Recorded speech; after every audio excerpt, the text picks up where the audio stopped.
Күнүгө канча мүнөт китеп окуган жакшы? Жаңы төрөлгөн бала менен китеп аркылуу баарлашуу кыска болуусу керек. Алгачкы айларда бир канча мүнөт жетиштүү.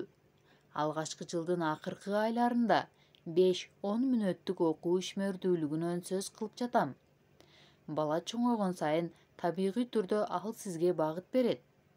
Окугусу келсе, ал өзү китепке ишарат кылып көрсөтөт. Балдарга байланыштуу бардык маселелердегидей, бул жерде да индивидуалдуулукка көңүл буруш керек. Ар бир баланын кунт коюусу ар башка экенин унутпайлы. Кээ бир балдар 15 мүнөткө чейин кунт коё алат. Ал эми кээ бир балдар 5 мүнөткө жетпей зеригет.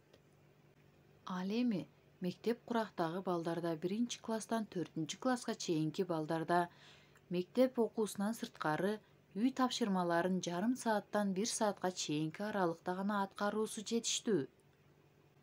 Алгачкы класстарда мектепте сабактарды жакшы окуу милдеттүү эмес. Алгачкы класстарда мектепке көнүү гана эң алдыңкы орунда турат.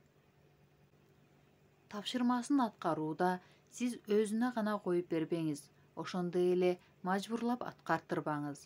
Сиз жанына отуруп тапшырма аткарган адам болуп бир нерселерди окуңуз, жазыңыз, ошондо бала сизге кызыгып аткарат.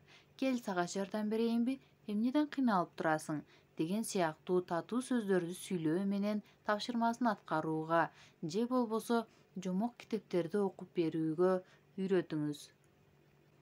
Балаңызга күнүгө же болбосо жумасына 2-3 жолу бир жомок окуп берүүнү адатка айлантыңыз. Ал балаңыздын кыялкечтигин, ой жүгүртүүсүн өстүрөт.